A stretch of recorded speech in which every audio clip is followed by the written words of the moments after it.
بسم اللہ الرحمن الرحیم۔ السلام علیکم۔ ایک چھوٹا سا اقتباس لطف اللہ کی آبیتی سے۔ لطف اللہ 19ویں صدی کے اوائل کے سرکاری افسران میں سے، مسلمان سرکاری افسران میں سے ہیں۔ ان کا یہ اقتباس بھی بڑا دلچسپ ہے۔ ایسا ہوا کہ ایک بار وہ ایک نہر میں گر گئے اور ڈوبتے ڈوبتے بچے تھے بچپن کے اندر۔ تو اس واقعے کے بعد ایک اور واقعہ ان کے ساتھ پیش آیا۔ یہ وہ قصہ بیان کر رہے ہیں، ملاحظہ کیجئے۔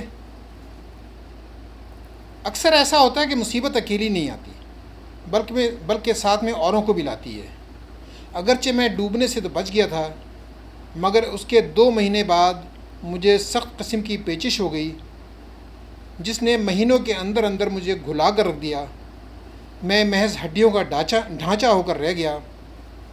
مجھ پر ہر قسم کی دوائیاں استعمال کی گئیں، ایسی بھی کہ جن کا ذائقہ انتہائی بدمزہ تھا، مگر ان سب کا میری بیماری پر اثر نہیں ہوا۔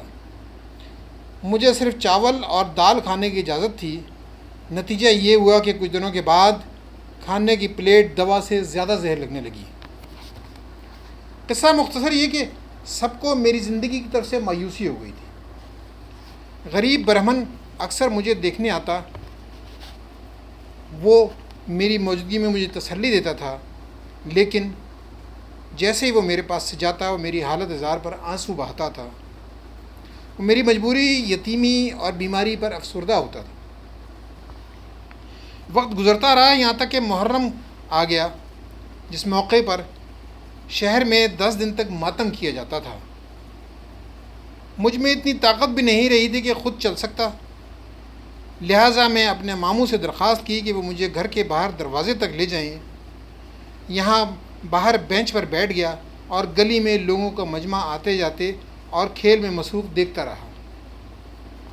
جب میں نے لوگوں کے صحت مند چہرے دیکھے تو مجھے احساس ہوا کہ اس دنیا میں میرا وقت ختم ہو گیا ہے، لہٰذا اب اس دنیا کے بارے میں جہاں مجھے تھوڑے وقت کے لیے رہنا ہے، زیادہ سوچنا بیکار ہے۔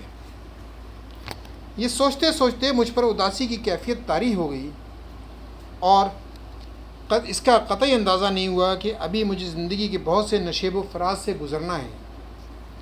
اس خوبصورت دنیا میں لمبے عرصے زندہ رہنا ہے، یہ میری غلطی تھی، کیونکہ میں نے قادر مطلق کی محدود طاقت کا اندازہ نہیں لگایا تھا، جو اس وقت اپنی قدرت کو ظاہر کرتا ہے جب انسان کی طاقت ختم ہو جاتی ہے۔ دروازے پر بیٹھے بیٹھے میری نگاہ بھٹیارے کی دکان پر گئی کہ جہاں کئی قسم کی روٹیاں اور قیمے بھرے سموسے رکھے ہوئے تھے۔ میں نے اپنے ماموں سے درخواست کی کہ مجھے کچھ پیسے دیں تاکہ میں کھانے کے لیے ان چیزوں میں سے کچھ خرید سکوں، کیونکہ انہیں دیکھ کر میری اشتہا بے انتہا بڑھ گئی ہے۔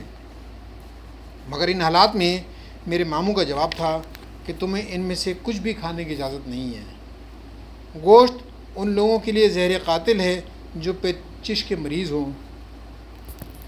تم نے اگر اس کا ایک نوالا بھی کھایا تو تم یوں سمجھو یقیناً تم مر جاؤ گے۔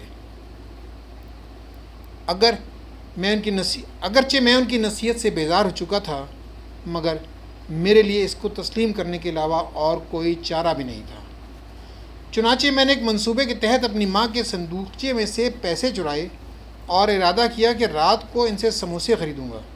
سموسے کھانے کی میری خواہش اس قدر شدید تھی کہ میں نے اپنے مرنے کی بھی پرواہ نہیں کی۔ جب رات ہوئی تو میں نے اپنا عصا اٹھایا اور اس کے سہارے پر چلتا ہوا گھر سے باہر گیا۔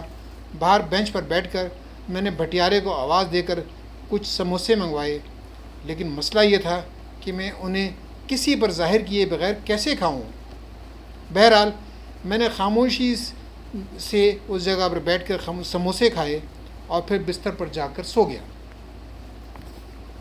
میرا خیال تھا کہ میں نے یہ زہر جو کھایا ہے فوراً اثر کرے گا اور شاید میں سونے کے بعد دوبارہ زندہ نہ اٹھوں، لیکن دوسرے دن مجھے اور میرے گھر والوں کو اس پر تعجب ہوا کہ میری حالت بہتر تھی۔ جس کو میرے سرپرست اور میرے دوست زہر سمجھ رہے تھے، وہ میرے لیے تریاق ثابت ہوا۔ اس کے بعد سے میں نے وزن بڑھانا شروع کر دیا۔ اور مہینوں کے اندر اندر بالکل صحت مند ہو گیا۔ اگرچہ اس کے بعد میرا معدہ بالکل ٹھیک تو نہیں ہوا، لیکن مجھے پھر بھی اب وہ تکلیف نہیں ہوتی۔